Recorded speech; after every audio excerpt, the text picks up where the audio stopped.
And in that, we all should try and fall in line. If we try to go against the law, then there are other alternatives which we will discuss, which will fall in replies to Brother Jerry's questions gradually as they come in. So this is how God's law is. And that's what the Quran says in Surah Baqarah, chapter number 2, verse number 286, where Almighty God says, La yukallifallahu nafsan illa wusaha. That Almighty God does not burden any soul beyond what it can bear. God's law is not a harsh law which is destined to punish you, which is designed to punish you. It's a law which can work if you are committed to make it working. If you want to avoid the law and find shortcuts, then you can go outside the teachings of the Bible. You cannot be a follower of the Bible. Further, it's mentioned in the book of Hajj, in that chapter, surah number 22 of the Quran, the surah named Hajj, verse number 78, where Almighty God says that Allah has not placed any difficulty for you in religion. There is no difficulty for you in religion. There is convenience, there is facility for you in religion. And when we go to the biblical references of the law,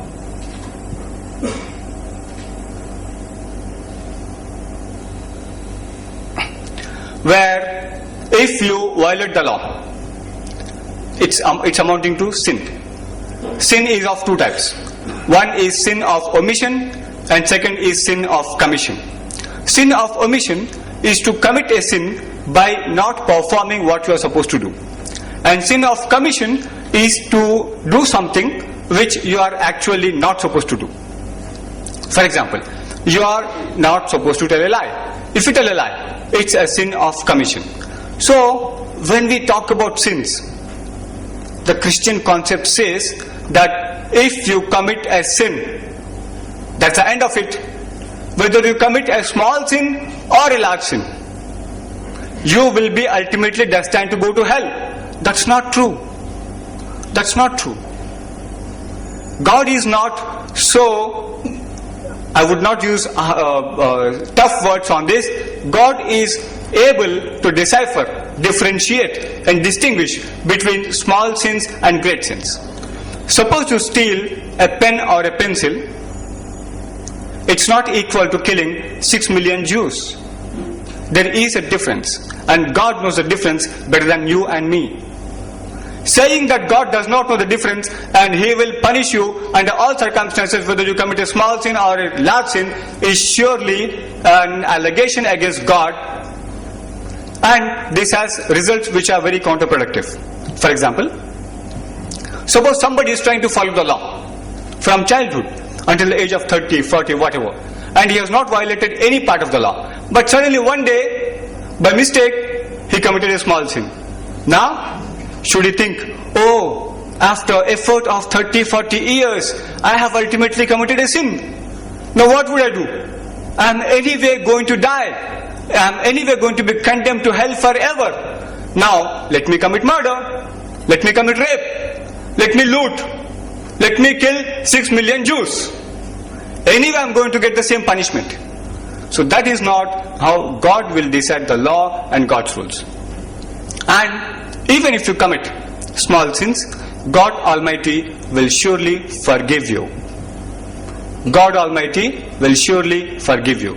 It's mentioned in the Quran, in Surah Najm, Surah number 53, verse number 36, that Almighty God says that those who abstain from major sins and are guilty of only minor sins, they will find their Lord's forgiveness. They will find their God's forgiveness. So God Almighty is promising that you avoid major sins. Do not commit murder, do not commit adultery, do not covet neighbor's wife, don't disrespect the parents, all these things. If you do this, you will find God's forgiveness working for you. If you commit major sins, then it's a different issue that we will deal later. Right now, we are talking about minor sins. Further, even the Bible distinguishes between sin as minor sin and major sin, as a small sin and a big sin. The epistle of John, first epistle of John, chapter 5, verse 16 says that there are two types of sins.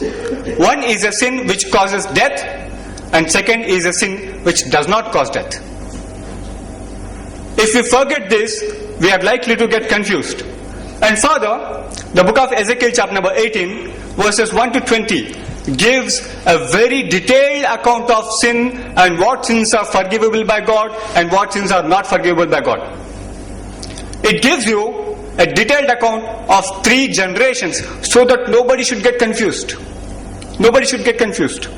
In the first generation, the book of Ezekiel chapter number 18 says that suppose the father is a righteous man and he does not commit A, B, C, D, E, 7, 8 sins are mentioned. Does not worship idols, does not commit adultery, etc., etc. Then the Bible says that he should surely live. It does not say even in that case he will be committing small sins sometime or the other, he will be killed anyway. No. It says he should surely live. Further, the chapter continues. It says, suppose the son of this righteous man commits a sin and commits the above mentioned sins, A, B, C, D, E, the major sins, then he should surely die. It's very clear. And then the third generation, the Bible gives another example. Third generation, suppose this sinner's son is righteous, he does not commit these sins, A, B, C, D, E, 7 or 8 sins, then the Bible again says that he should surely live. If you say that each one of us is a sinner and God will condemn us by death for every small mistake we commit, then you are doing 2 things. 1, alleging God to be insensible to decipher between sin small and large. Second, you are going against the Bible.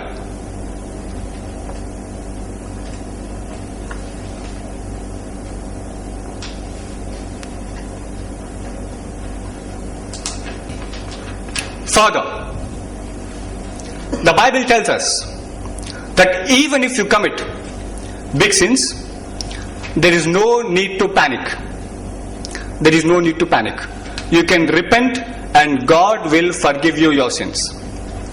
It's mentioned in the book of 2 Kings, 2 Chronicles, chapter number 7, verse number 14, where it says that Almighty God is telling the people that if my people humble themselves and repent and look for my countenance, then I shall turn towards them.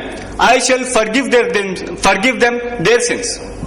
So Almighty God says that if people repent and seek God's countenance, then God will forgive their sins. So where have we got the idea that God can't forgive or God won't forgive? God Almighty is the most forgiving and most merciful God.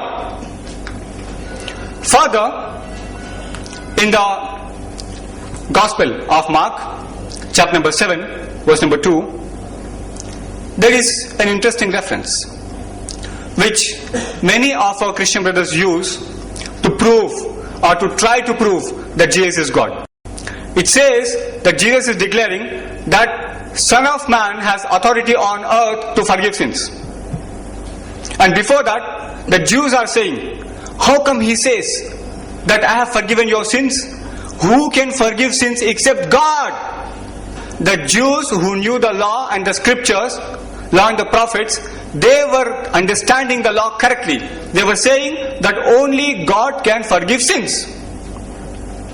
And when the Christian brothers want to argue that Jesus, peace be upon him, is God himself, then they quote this verse and say, see, Jesus is forgiving sins. That means Jesus is God. And Peter is also authorized by Jesus to forgive sins. So if Peter can forgive sins, Jesus can forgive sins, God can't forgive sins. Where do they get authority? From God only. If you say that Peter can forgive, Jesus can forgive, obviously it means God can forgive a lot more sins. And God is the most forgiving God. He forgave the sin of Adam, as mentioned in the Quran in chapter number 2, verse number 37, that God forgave the sin of Adam. So God forgives immensely, enormously, you repent after one sin and you commit the same sin, God will again give you chance. You can repent again. And again you repent. Again God will forgive you. You again commit the sin and repent. God will forgive you again. You can do it 70 times a day if you can. God will not get tired of forgiving you as long as you have sincere intention. As long as you don't think, today I will deliberately commit a sin and then seek forgiveness, then God knows how to judge you according to your intentions. Further, if you have read the articles on Christian websites, etc., they normally allege against Islam that Islam says that you do some bad deeds and you do some good deeds. The good deeds will nullify the bad deeds. That's how Islamic concept of salvation is. My dear brother, even the Bible says the same thing. Even the Bible says the same thing. It's mentioned in the Gospel of Matthew. Just a minute. How many minutes, brother? 29. 29 is over. So I have 15 more. Fine. In the Gospel of Matthew, first I'll quote from the Quran. In Al-Ma'idah, chapter number 5 of the Holy Quran, verse number 45, Almighty God says that if you forgive them, it will work as an act of atonement for you. Almighty God says, if you do this, it will work as an act of atonement for you. This way there are hundreds of references from the Quran which tell you that you do this, it will work as an act of atonement for you. You do that, it will work as an act of atonement for you. That's not the big deal. The big deal is to get these things from the Bible. What the Bible says. The Bible tells us, from several places in the Bible you get the information that in 1 Peter chapter number 4 verse number 8 it says, give fervent charity, for charity covers multitude of sins. Give fervent charity, for charity covers multitude of sins. You commit 100 sins, 200 sins, one charity, God willing it will be covered. It's not that you commit a small sin and you are condemned forever. No, this concept is not there according to the Bible and the Quran. That's why I said that the concept of sin and salvation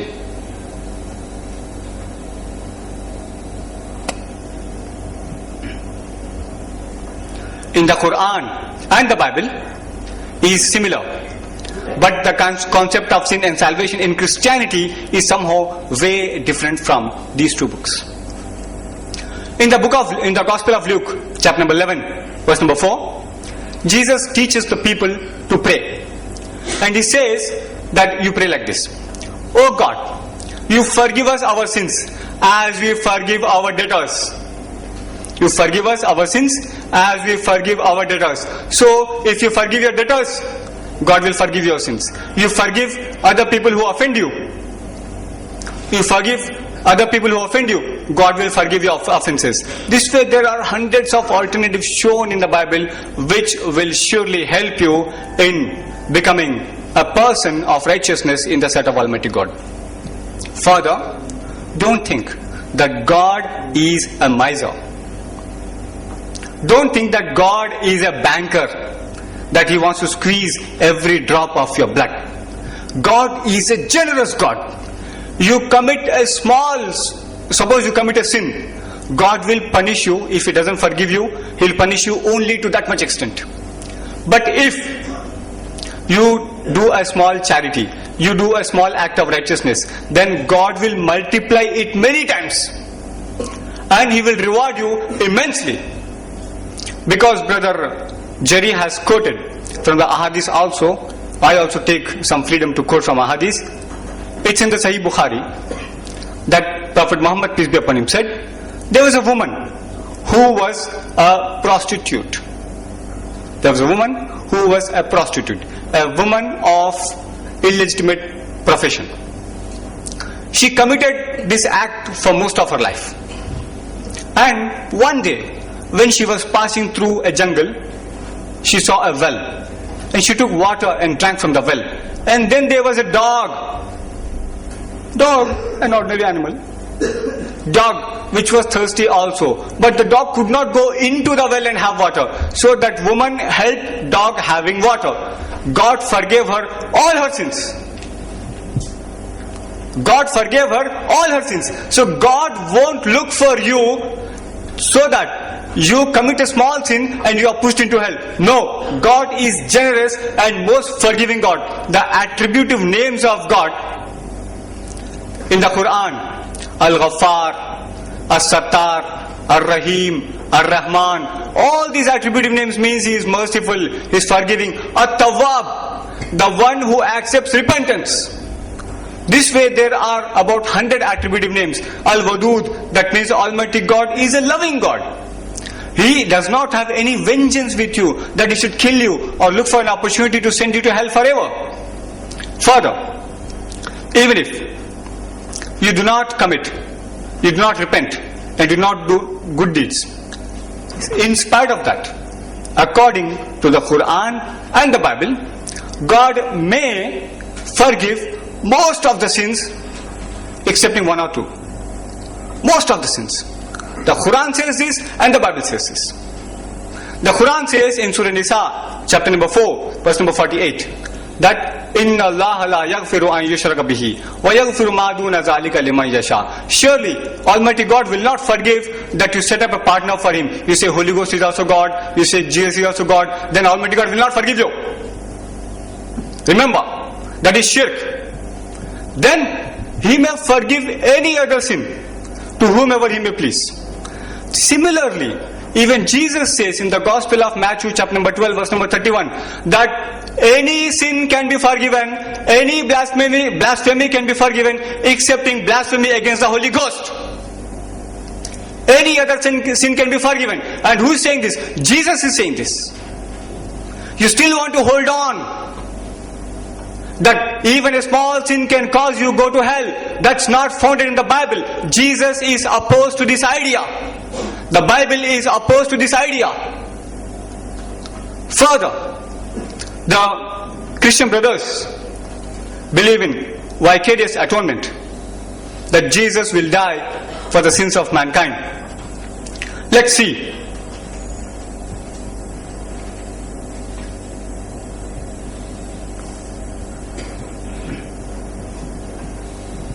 What's the plan of salvation given by the Quran and the Bible? The Quran says in very clear terms in Surah Al-Ma'idah chapter number 5 verse number 9 that those who believe and do righteous deeds will find forgiveness from their God and an ample reward. Forgiveness from God and ample reward. Believe and do righteous deeds. Similarly, the same message is given in Surah Kahf, chapter number 18, verse number 30 also. But the interesting thing is, the same thing is prescribed by Jesus, peace be upon him also. Jesus, peace be upon him, said in very categorical terms in the Gospel of Matthew, chapter number 5, verse number 20, unless your righteousness surpasses the righteousness of the scribes and the Pharisees, you shall in no case enter the kingdom of heaven. No option, no other choice. If words have meaning, let's understand it now. Unless your righteousness surpasses the righteousness of the scribes and Pharisees, you shall in no case enter the kingdom of heaven. Jesus has not shown any shortcut. He said, your righteousness is going to help you. Similarly, in the Gospel of Matthew, chapter number 16, verse number 27, Jesus says that on the day of judgment, people will be judged based on their works, on the righteous deeds. There is no vicarious atonement as prescribed by Jesus, peace be upon him, in the Bible and the Quran, both. Further, some people are hell-bent, okay, sin is not inherited, okay, God can forgive, God may not forgive, okay, I may repent, I may not repent. In any case, supposing that I want to take Jesus as my Savior, what's the harm? What's the harm? In spite of other things being available, I can still take Jesus as my Savior. What's the harm? My dear brother, first of all, Jesus did not die, he is still alive. So there is no vicarious atonement available so far. You might ask, where is the evidence? The Quran says this and the Bible says this. The Quran says in Surah Nisa chapter number 4 verse number 157 that وَمَا قَتَلُوهُ وَمَا صَلَبُوهُ وَلَكِنْ شُبِّهَ لَهُمْ. They neither killed him nor did they crucify him, but it was only made to appear like that. It was not real. People were given illusion at the time. And Almighty God says in Surah Nisa chapter number 4 verse number 158 that بَرَّفَاهُ اللَّهُ إِلَيْهِ, that Almighty God has raised Jesus unto himself. Not killed. He's still alive. And if you read the Bible, even the Bible says in the Gospel of Mark chapter number 16 verse number 11, when Mary Magdalene goes to the sepulchre and comes back to disciples, she says that Jesus is alive. She says that Jesus is alive. You can check any version of the Bible you got.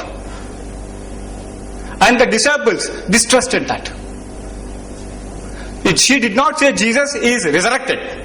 She said Jesus is alive. And in the Gospel of Luke chapter number 24 verses 36 to 43, Jesus comes to disciples and tells them that, no, do not fear. I am me myself. I am not a spirit. Touch, handle me and see. For a spirit has no flesh and bones. And he then took honeycomb and broiled fish to eat and to prove that he is alive, not dead. So this way there are many more evidences which I can produce. For example, go to letter to Hebrews chapter number 5 verse number 7, where Paul says that in the days of his flesh he prayed in tears and utmost sincerity to God to save him from death, and God heard his prayer. God heard his prayer. And it's the same person, same prophet who taught the people in Gospel of Matthew chapter number 7 verses 7 to 11 that you ask, it shall be given to you. You seek, you shall find it. And knock, it shall be opened unto you. Which of you is a father who gives his sons stones if he asks for bread, and serpent if he asks for fish? If you know, being a sinner, how to give good things to your children, how much more should your Father in heaven know how to give you good things in this world?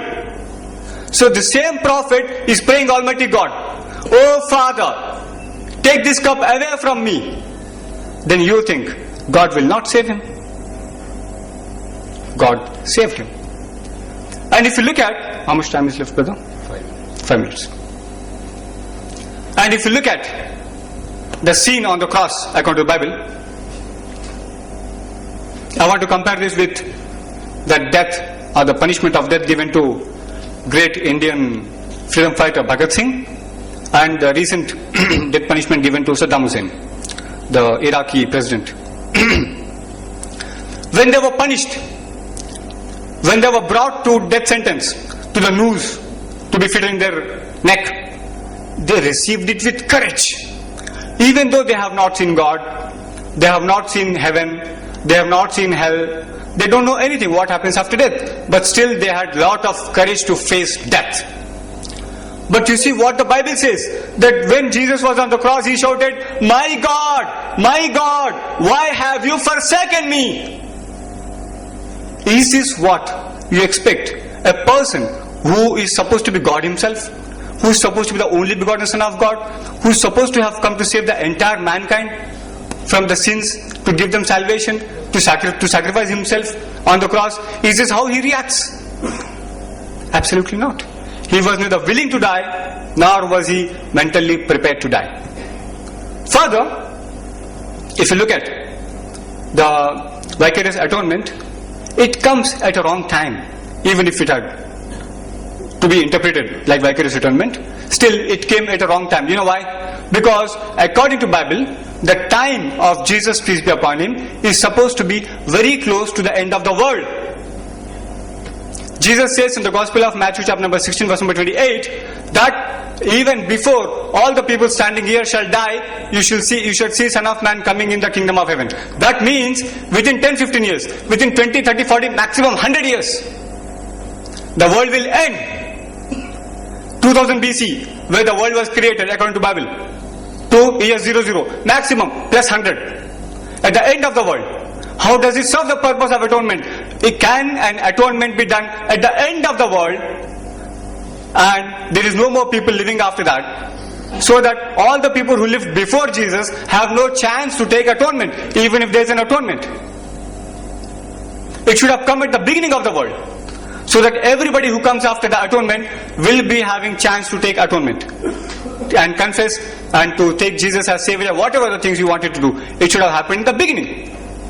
It's happening towards the end. That means there is nothing like an atonement which can work. And finally, my understanding is that the concept of sin and salvation in Christianity does not wash away any sin from the world. The people who believe in the vicarious atonement are committing sins day in and day out without feeling any guilt for the sins which they are doing. And the concept of sin and salvation, the Bible and the Quran are similar, and you have to have true faith and do righteous deeds so that you will have salvation. I would like to conclude my talk by giving ayats of the Quran from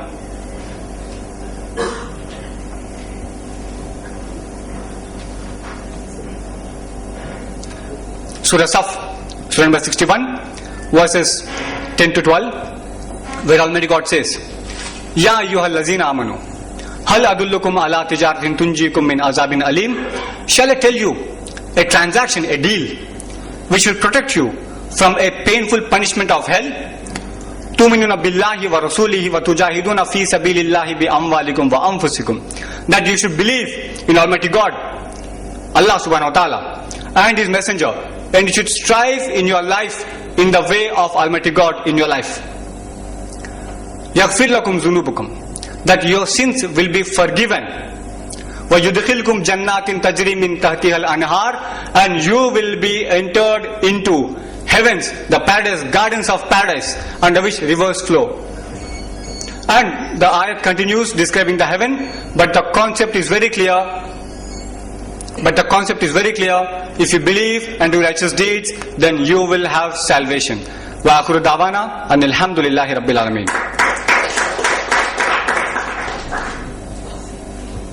Quoted Surah 30:30 and said that man is created sinless. Let me read the Surah 30:30 from the Abdullah Yusuf Ali and see whether it is so.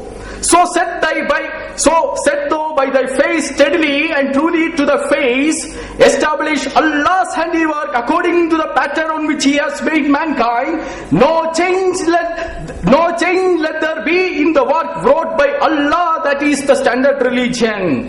But most among the mankind understand not. Surah 30:30. There is nothing in the Surah 30:30 which says man is created sinless. It only says establish religion, Allah has made you like it and you allow to continue like that. Now how did Allah make you? We read the rest of the Surah, Quran. In Surah 70, 19 to 34, it says man was created very impatient. In Surah 428, it says man is created weak. In Surah 94, it says man is created to be in distress. And in Surah 779, it says many jinns and men are created for hell. I asked my brother Asufuddin, how does these passages consistent with the passage and the interpretation that he has quoted? However, brother Asufuddin doesn't seem to agree with me the logic of the inherited sinful nature. However, Prophet Muhammad accepted it. In Sahih Bukhari, volume number 4, book number 55, number 641. Abu Hurairah said, I heard Allah's apostle saying, there is none born among the offspring of Adam, but Satan touches it. A child therefore cries out loudly at the time of birth because of the touch of Satan, except Mary and her child. These are Prophet Muhammad's own words. Then Abu Hurairah recited, and I seek refuge with you for her and for offspring from the outcast Satan, which is mentioned in Surah 3:36.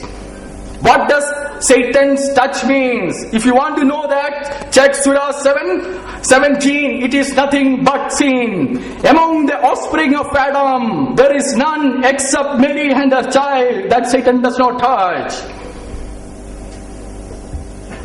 Brother Asufuddin says that we will have to all do the good works of the Allah and go to the heaven.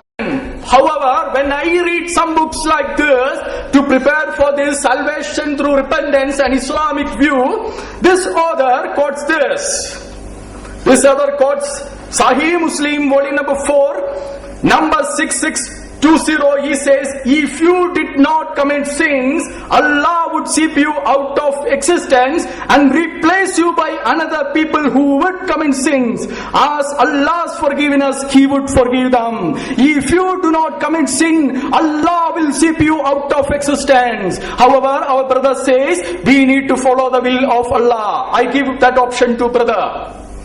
Are these mentioning about only minor sins? If brother wants to read that, he should read Sahih Bukhari, volume number 8, book number 77, number 609, and Sahih Muslim, book 033, number 6421. What are the kinds of sin that we must necessarily commit? And let me answer some of the points that brother has misquoted from the Holy Bible. Brother said, 2 Chronicles chapter 7 verse 14 says like this: if my people who are called by my name will humble themselves and pray and seek my face and turn from their wicked ways, then I will hear from heaven and will forgive their sin and heal their land. At the outset it looks so. However, brother has not read of 2 Chronicles, the same chapter, just 2 verses above. The Lord says, the Lord appeared to Solomon by night and said to him, I have heard your prayer and have chosen this place for myself as a house of sacrifice. How does God forgive sins? It is just mentioned 2 verses above it.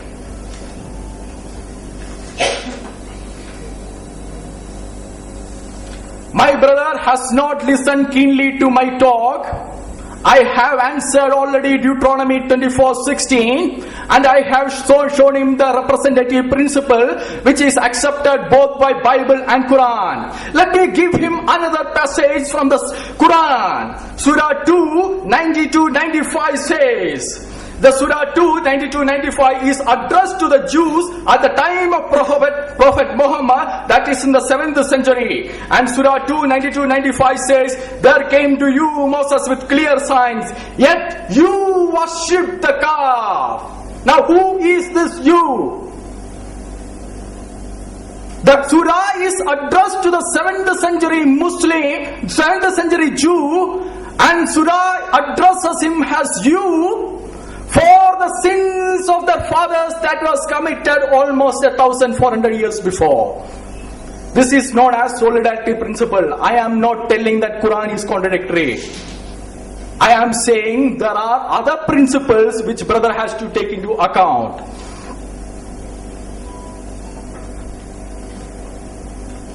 Brother says, Jesus told that, he quoted Matthew 18:3, and he told that Jesus invited little children into the kingdom of heaven, therefore they must be sinless.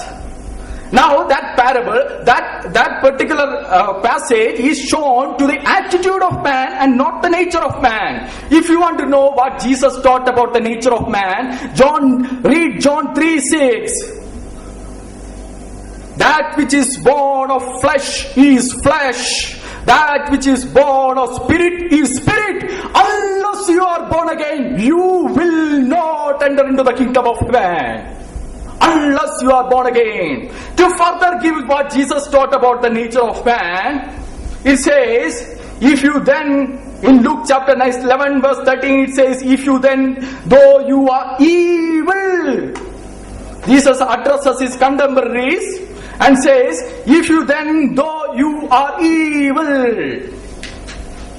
And he addresses again the scribes and the Pharisees in John 7:19, and he says, has not Moses given you the law, yet not one of you keep the law.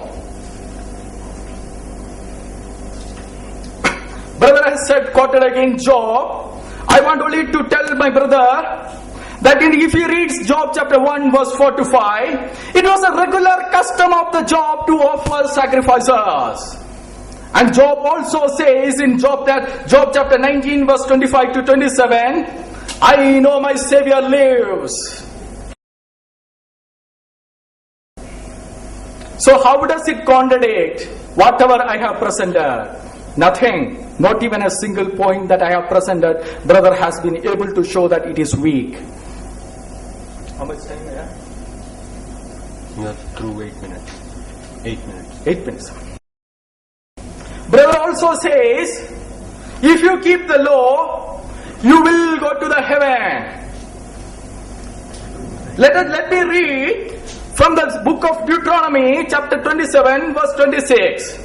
Cursed is the one who does not confirm all the words of this law. Cursed is the one who does not confirm all the words of this law. Same idea, same doctrine is told by James in James 2:10, and he says, whoever shall keep the law, keep the whole law, and yet stumble in one point is guilty of all.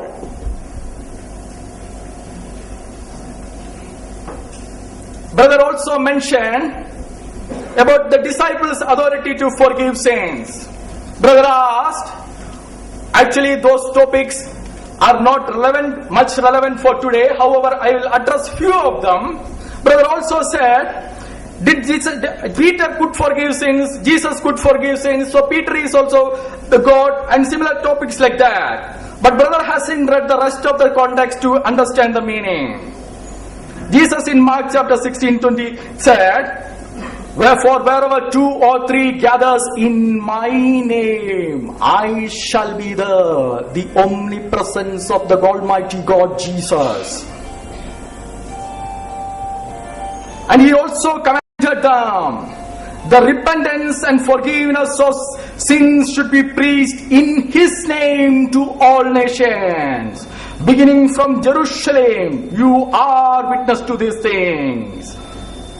And the same Peter, let us see, the same Peter in Acts chapter 2 verse 38 says, repent and be baptized, every one of you, in the name of Jesus Christ, for the forgiveness of your sins. So how did Peter understood it? What does the context say? They have the authority to extend the forgiveness in the name of Jesus. Whoever believes in the name of Jesus, your sins shall be forgiven. Brother also asked, what about the past sins? That is also addressed by the Bible. If you read Romans chapter 3, verse 26, it says, to demonstrate at the present time his righteousness, that he must be just and the justifier of one who has faith in all. Let me read the previous verse also, to verse 25, Romans chapter 3 verse 25, whom God set forth as a propitiation by his blood, through the faith to demonstrate his righteousness, because in his forbearance, listen carefully, God has passed over the sins that was previously committed. So what is the means of forgiveness of the sins for the past? Romans 3:25 addresses that. Now my brother has taken many other topics, crucifixion, which I will not address it today. God willing, I wish my brother will be willing to address it on November 17th. Again the topic of crucifixion. That I will leave for that day. However, let me answer some of the other questions that are raised. But I told in the beginning of the presentation, look at the sinful nature of the worst. I am not going to defend it. However, let me tell you one principle. Without freedom, virtue is meaningless. Without freedom, virtue is meaningless. If you are compelled to do certain things, you are like machine unless you have freedom. Virtue, morality is nonsense and meaningless. Tell me, how many of the countries which follows the Quran gives the freedom to mankind? Without freedom, all virtue is meaningless. However, those are not our topics. Just because brother has addressed it, I am answering it, I don't want to focus it. If brother says West is bad, let West be bad. If brother says Bush is butcher, let Bush be butcher. I am here to defend the gospel of Jesus and not the words of Bush.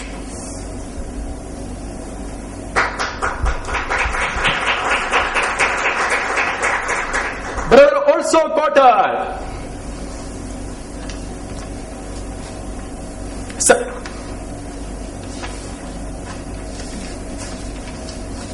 Let me, before I end the presentation, let me ask a few further questions to brother.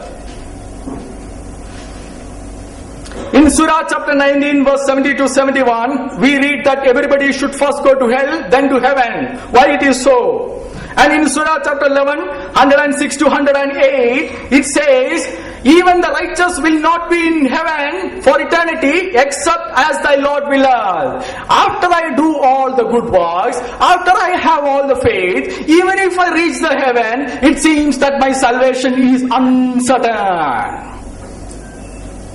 I have raised more questions, brother have not answered properly any single question. And I have seen how brother has misquoted the Bible. God willing, we will continue to answer, and we have prepared a book on the answering all these questions. If you want it, we will mail it to you. If you want it right now, I have 3 copies for you. Thank you.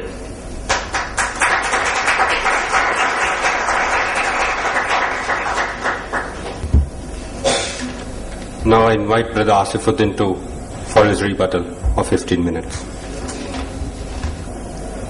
Alhamdulillah wahda. Wassalatu wassalamu ala man la nabiyya ba'da. Amma ba'd. Fa'udhu billahi minash shaitanir rajim. Bismillahir rahmanir rahim. Wa qul ja'al haqqu wa zahaqal batil. Innal batila kana zahuqa. Bismillahir rahmanir rahim. Rabbi shrah li sadri wa yassir li amri wa hlul 'uqdatam min lisani yafqahu qawli. Respected dignitaries on the dais, elders and my dear brothers, I welcome you once again with the universal greetings, Assalamu alaikum, meaning may peace be on you all. First of all, I will reply to what Brother Jerry says as a misquotation from the Bible.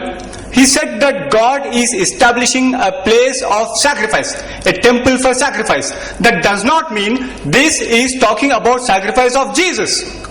This was in the Old Testament times where a place was appointed for giving sacrifices. But whether you are giving sacrifices there or any other method is adopted, the repentance is the fundamental condition for God forgiving you. It is not vicarious atonement which God has prescribed there. Further, you quoted from the Quran saying that everybody has to pass through hell. You misquoted the Quran. Either you are reading a wrong translation. I don't want to blame you for that. But the actual translation is, everybody will have to pass over the hell. There is something called as Pul Sirat, which you are not expected to know, because we don't expect Christian brothers to study a lot of Islam, that there is a narrow bridge by the name Pul Sirat, and everybody will have to pass over it. That Pul Sirat is above the hell. You pass through the bridge. You don't enter the hell. The righteous people will pass through the bridge. And you quoted a lot of ahadith, especially ahadith relating to Prophet Jesus, peace be upon him, and his righteousness. Prophet Jesus' Mother Mary, her mother prayed Almighty God that her children be protected from the Satan. That's all. That does not make anybody eligible for sacrifice. I should repeat, that does not make anybody eligible for sacrifice. For example, we come to the Christian concept of inheritance of sin and sinful nature. If every human being inherits sin, then even Mother Mary has to inherit sin. If Mother Mary has inherited sin, how come Jesus has not inherited sin? Even Jesus should have inherited sin. You might say he was not born out of marriage, but be prepared. Tomorrow there will be cloned babies. Will you call them equal to Jesus? You can't. Further, please don't clap. This is not for clapping. Further, you misquoted me about my statement about Bush. I said I'm not talking about Bush. I'm not talking about Bush because pointing out individual and naming a religion is not correct. I'm talking about the whole Christian community in the world. Look at it. Who who is responsible for their wholesale sins, if not the concept of salvation? Further,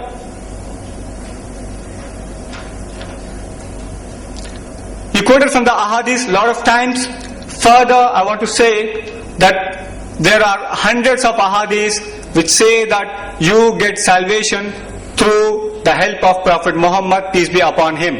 The intercession of Prophet Muhammad, peace be upon him, is compulsory. So if a Muslim is eligible to get the intercession of Prophet Muhammad, peace be upon him, he has salvation.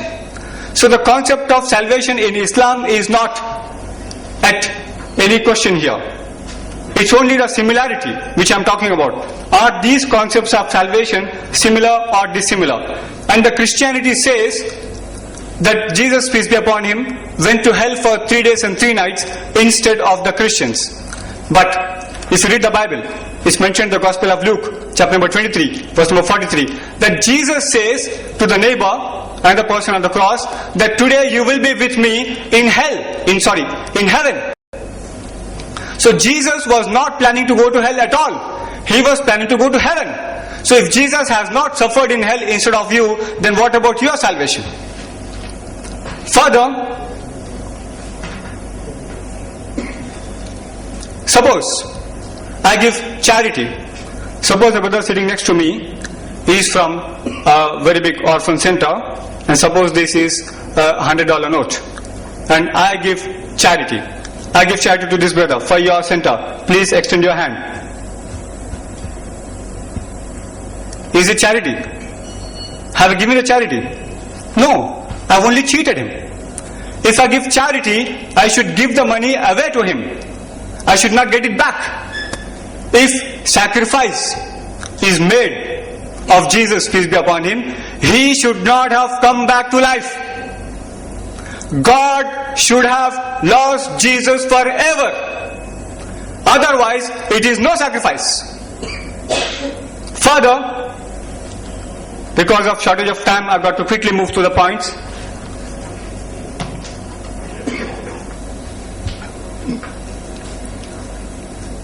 The punishments which God has imposed on people, on human beings, that man should sweat to earn and woman should have labor pains, and all this is as consequence of the sin which Adam has committed.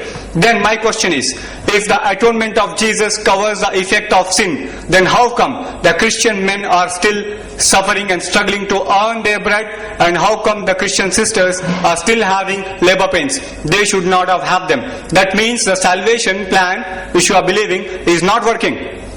Further, the ministry of Jesus, peace be upon him, was only for the Jews. The Quran says that in Surah Ali Imran, chapter number 3, verse number 49, and Jesus himself says in the Gospel of Matthew, chapter number 10, verse number 5 to 6, and Gospel of Matthew, chapter number 15, verse number 24 to 26, that Jesus is only for the children of Israel, only for the Jews. So if Jesus has done something, then it can benefit only the Jews and nobody else.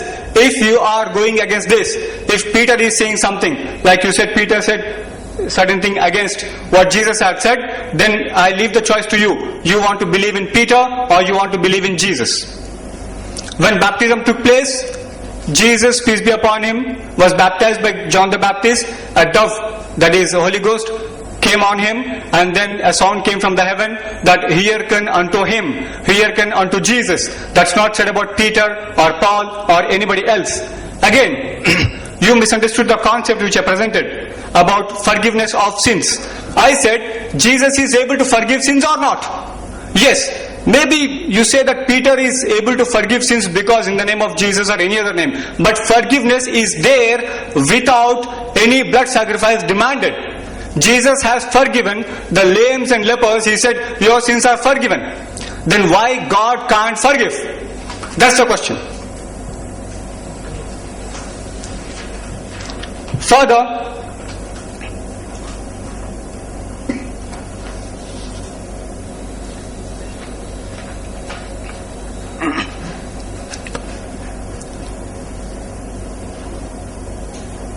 if salvation is assured to every Christian, may I ask you, about whom is the Quran and the Bible saying? In the hereafter, according to the Quran, Surah number 5, verse number 116, Almighty God questions Jesus, "Oh Jesus, did you tell people that they should worship you and your mother apart from Almighty God?" And Jesus will disown the people who say that. Similarly, in the Gospel of Matthew number 7, verses 21 to 23, Jesus says that many will come to Jesus. Great ministers and healers, they will come and say to Jesus that, "Lord, Lord, have we not prophesied in your name? Have we not done wonders and miracles in your name? Have we not driven out demons in your name?" All these things. Then Jesus will disown them. They are supposed to be great believers in Christ and great workers of miracles. If they are going to be disowned by Jesus on the day of judgment, then what's going to be the future of the average Christian brother and sister? I tell you, you may get hurt, but I have to say this. If a man has to give sacrifice of an animal in expiation of his sins, in atonement of his sins, and instead of the animal, if Jesus dies, I tell you, Jesus has done no favor to mankind. He has done favor to the animals which were supposed to be sacrificed. Human beings would have very well sacrificed the same animals. You might say, so many people are there, will the animals be sufficient? Then people would have turned back to God and asked him, how can we sacrifice animals? You did not create enough animals. But Jesus has done no favor to anybody, even if you go by the theory that Jesus has died. In reality, Jesus, peace be upon him, is alive. He is not dead. You quoted from the Quran and you spoke about Zamb. How many minutes I've got? 5 minutes more. Zamb, brother, in Arabic language, if you use a word to a particular person that has one meaning, you use the same word to some other person that has an entirely different meaning. Suppose I give an example, Sabaha. If I say this man is doing Sabaha on the floor, that means he is walking, he is not swimming. If I say that the same person is doing Sabaha on water, that means he is swimming, not walking. Suppose I say a planet is doing Sabaha, that means it is rotating and it is moving in an orbit. It doesn't mean it is walking. Similarly, Khaliq, creator. When you use the word to Almighty God, the word Khaliq means creator. When you use the word to human beings, it means a manufacturer or an engineer. The element of creation does not come into picture there. Similarly, if the word Zamb is used for any prophet, then it means a mistake, not a sin. Mistakes and sins are entirely different. For example, I tell you, you go for a battle or you want to run a race with me. You think you can win, but you don't win. That's not a sin, it's a mistake. So this way, every human being can commit mistake, because prophets essentially are human beings. They can also commit mistakes. Whether it is Prophet Jesus, peace be upon him, Prophet Muhammad, peace be upon him, Prophet Jonah, anybody. They commit mistakes, they don't commit sin. And it's mentioned clearly in the Holy Quran, in Surah Nahl chapter number 16 verse number 40, that Satan cannot divert the chosen servants of Almighty God from the true path. He can't divert. So there is no question that everybody is a sinner. That's a totally misconceived idea out of insufficient reading of the Quran and the Ahadith. You asked why Adam isn't in hell.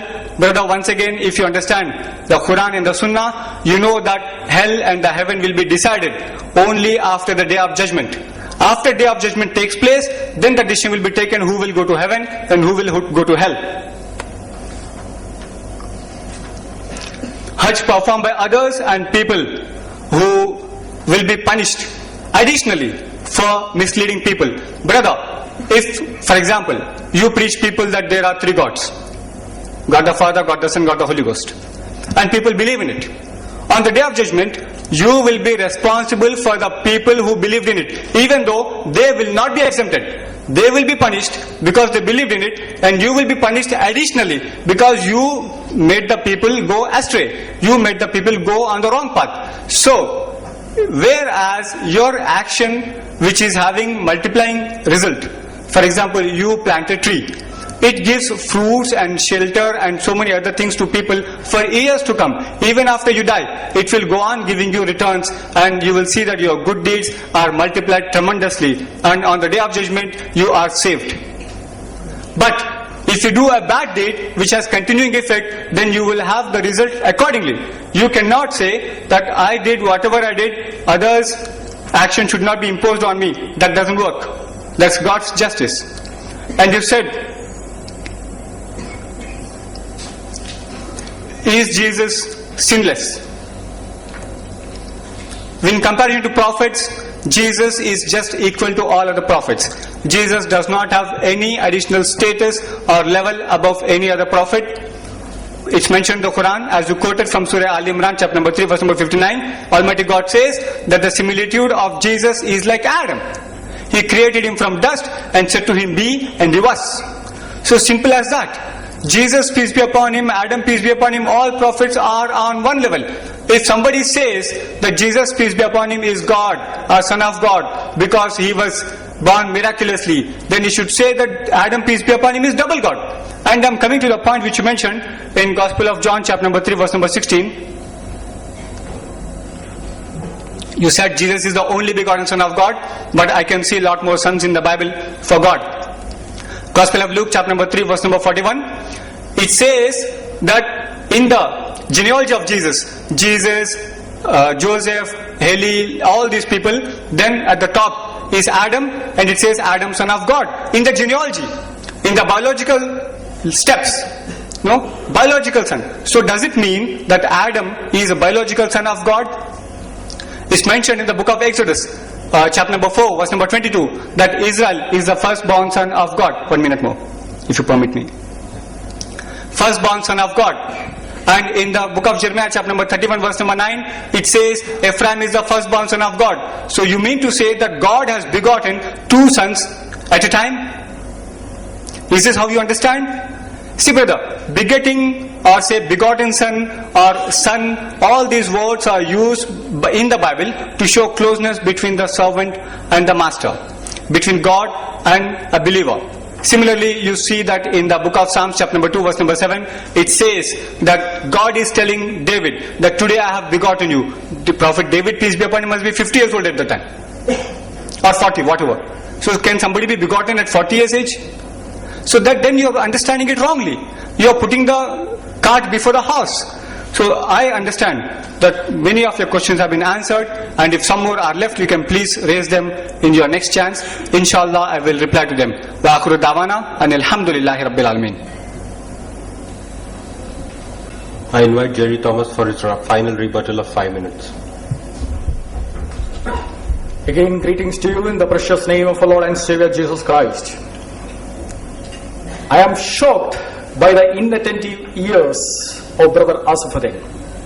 I have explained everything in detail, and brother has not responded to any of my questions, and brother says he has to answer me. Then we will take it. Brother, you said we have not studied Surah 19, 70 to 72, where it says that all people should go to hell fast. I give you 27 pages answering that. Please pass it on to brother. I want to see, brother, you mentioned about a bridge. I want to see in the next presentation the bridge from the Quran. Brother, please mention that bridge from the Quran. You say Quran is complete, Quran is sufficient. And I read Abdullah Yusuf Ali's translation and commentary, which he says bridge is not mentioned in the Quran. So is in Quran incomplete? Now all these topics, divinity of Jesus, reliability of the Bible, prophethood of Muhammad, all these topics are separate. We can discuss all these topics separately, and we will discuss, God willing, and if Asifuddin is ready. We will discuss all those topics. That topics can be taken separately. Brother again brought about the Christian community. Brother, I don't want to focus on that. I only want to mention Abraham Lincoln, Martin Luther, William Wilberforce, Mother Teresa, and many others are also there. I am not defending the crimes, but I am saying, in spite of the imperfection, there is a glorious history also. Brother mentioned about the begotten son. Brother, I am not a student of the Greek. However, from the students of the Greek, some of them who are here today, and you can check it with them, the word that is used is monogeneous, one of its kind. And it answers all the quotes that brother has quoted. Now, I don't want to further go on the rebuttal, but I want to present you a simple message. Message of the sacrifice to the Abraham's son. God promised to Jehovah promised to Abraham that he will be a blessing to all the families, and the earth shall be blessed. Genesis 12:1-3. God made a promise to Abraham. Then God gave a promise of a son in Genesis 17:19. He says, through Sarah, I will give you a promised son. God gave a promise to Abraham. God gave a promised son to Abraham. And then God gave a commandment to Abraham to sacrifice his son. God gave a promise that I shall bless all the nations through your descendants. And God said, this is my promised son. And then God gave a commandment to sacrifice that son.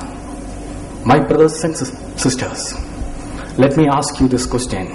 Did Abraham, or in God is omniscience, did teach us something? The blessing of all the nations and blessing of all the families through the promised son is given through the sacrifice of the son of Abraham, as mentioned in Matthew 1:1. I invite all my Muslim brothers, whoever has not accepted the son of Abraham, Jesus Christ, to accept him today. Brothers, if you leave families, if you leave all things and follow Jesus, you will face many persecution. Some of you might be killed, but it is okay, brother. To eternal life, it is worth forsaking all and following him. It is worth following all. I don't want to go in the rebuttal, but I want to present to you. We remember that sacrifice, the Abraham's son sacrifice, every Sunday. For the last 2000 years, we say, God, you have fulfilled the promise that you have given to Abraham, that through your son, through your descendants, I will bless all the families. And through the son of Abraham, Jesus Christ, God has blessed everyone. I invite you today, my brothers, do not refute what the prophets have written. We have all the prophets here. All the writings of the prophets, whatever the prophet Moses wrote, prophet David wrote, prophet King Solomon wrote, that is in the Bible. Don't refute that. Jesus said, what all the prophets have said, it is there about me. And I invite you to accept Jesus Christ. It is not a rebuttal, but a loving invitation to the one and only Savior, Jesus Christ. May his name be glorified. Now I invite Brother Asifuddin for his final rebuttal of 5 minutes. Alhamdulillah wahda. Wassalatu wassalamu ala man la nabiyya ba'da. Amma ba'd. Fa'uz billahi minash shaitanir rajim. Bismillahir rahmanir rahim. Wal asr. Innal insana lafi khusr. Illa allazina amanu wa amilus salihati wa tawasaw bil haqqi wa tawasaw bis sabr. Bismillahir rahmanir rahim. Rabbi shrah li sadri wa yassir li amri wahlul 'uqdatam min lisani yafqahu qawli. Once again, my dear brothers, sisters and elders, assalamu alaikum. Brother Jerry Thomas has not given replies to 75% of the questions which I have raised. Instead, he was insisting that I should reply his questions. I went on going replies to them. Then finally, in the final opportunity of 5 minutes, he abstains from replying to my questions and tries to divert from the topic. We are not talking here whether the message of the prophets, which was given to all the prophets, is present in the Bible or not. If we come to that, we can prove in less than 5 minutes time that the Bible is not God's word. But that's not the topic here. He has deviated, but still I am allowing that. Further, about the salvation, he says that you will have salvation through Christ. And dozens of questions have been raised on that. He didn't answer that. He wants people to believe in salvation like him blindly, without questioning it, without verifying it, without showing from the Bible what is your reply to what Jesus says. What is your reply to what so many prophets have said about forgiveness, about inheritance of sin, about so many other things. You have left it conveniently. And you want people to accept any faith blindly. This is not the world, this is not the age where people are accepting anything blindly anymore. Further, you said that the word bridge has to be shown in the Quran. See, again I'm giving replies. Bridge has to be shown in the Quran. If you wanted all questions to be answered from the Quran only, then why did you quote the hadith? It was you who quoted the hadith in the first opportunity which was given to you. And then when I elaborated on the Quranic ayah in the light of the hadith, then you said, no, show me only from the Quran. See brother, Quran and hadith both are in concordance with each other. Whatever is mentioned in the Quran is explained in the hadith. That's the reason you can clearly see that the Quran is only this much in size, but the hadith is so voluminous. Luckily, alhamdulillah, Christian brothers have brought the hadith. That's only Sahih Bukhari. There is Sahih Muslim, there is Ibn Majah, there is Tirmizi, Abu Dawud, and Nasai, then Ibn Khaldun, Ibn Khuzaymah, so many more ahadiths. So all these things put together will be an elaborate commentary on the Quran. If you say that you should show me only from the Quran, you should have yourself abstained from quoting from the hadith. And now that you have quoted, I want to say that passing over the hell doesn't mean passing through the hell. If you know that much English, it should be sufficient even if you don't know Arabic to understand the right meaning of the ayah. Further, I would like to once again repeat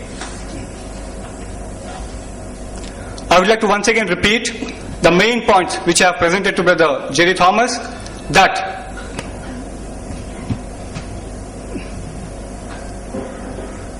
if Adam was a sinner, Adam was created as sinner, then it's not Adam's fault to commit a sin. If Adam was not created to be a sinner, then it was God's inefficiency, if you want to call it, that he committed a sin. Adam was not sent to earth because he ate the fruit. He did not refute this. And this way, many more. I can't repeat all of them. I am extremely short of time, brother. Any more time left? Yeah, 45 seconds. 45 seconds. I would like to conclude my talk by giving translation of the ayahs of the Quran, which I have quoted in the beginning of my last rebuttal session. Allah Ta'ala says in Surah Asr, chapter number 103 of the Quran, verses 1 to 3, that by the token of time, God is swearing by the time, and says, all mankind will be into the state of loss, except those who have brought faith and done righteous deeds, and have exhorted people to truth and exhorted people to patience and perseverance. If you have not done this and you have been relaxing, thinking that somebody else has died for me, then surely you are risking your salvation. And you said, without freedom, there is no value for virtue. Brother, we are not talking about freedom or restriction. We are talking about the concept which is in the mind of people. The people around the world are thinking, in the Christian world, thinking that Jesus died for their sins. Even if they are restricted, they will commit sins within their scope. If they are given freedom, they will commit greater sins. So it's not the question of freedom or restriction, it's about the concept. If the concept is right, inshallah, all things will get set right. Wa akhiru dawana and alhamdulillahi rabbil alamin. That was a real good presentation by both the speakers. Now we'll get into a time of question answers, which would be open for the audience. There would be 4 volunteers with 2 mics passed on even to people who are sitting behind. So if you have a question, you'll have 1 minute only, and you can frame your question and ask within that 1 minute. And if you go beyond that, I would say that you need to stop, and you need not be offended because you would overshoot that minute. You need to stop and don't force the volunteers to take the mic away from you. So be brief, be precise. If you have heard the presentations, then frame your questions well and get your answer. So we'll start with the Muslim brothers. who would first ask. First question would be to Jerry. On the day of judgment, if a rapist or a murderer, will he be saved or punished? And if he's saved, if he's saved, then if he's saved from those sins, then do you think that God is being injustice? Don't you think that God is being injustice to those victims? And if he is being punished, then don't you think that the sacrifice is not enough, and finally your good deeds, your good work come to the rescue? If I understand your question rightly, will a rapist or a adulterer or any kinds of sin, will he be punished or will he be forgiven? What does the Bible say? Is that it might be your answer, or what is my opinion? Yeah. For any sin, as long as they truly repent, the efficacy of the Jesus atonement is there. Efficacy of Jesus atonement is on the sincere repentance of the believer. So any sin, as Quran also says that there is only one unpardonable sin, that is shirk. So for any other sin, you have the atonement. And that atonement become efficacious when you sincerely repent. Thank you. Repentance is coming to finally? Pardon me? Repentance is coming to Repentance, I didn't say. Sincere repentance is needed for the efficacy of the sacrifice, even in the Old Testament as the shadows, and in the New Testament as the real sacrifice of Jesus. Thank you. As I have followed the presentation by Mr. Asifuddin Muhammad, I've noticed that he made statements which are not there in the Bible. I have the Bible with me and you have the Bible. For example, you said Bible says there are no sinners. Can you show me where it says no sinners? You made the statement in your presentation, and then you said Jesus Christ said Cain was a righteous man. I'd like to see where the Bible says Cain is said to be a righteous man by Jesus.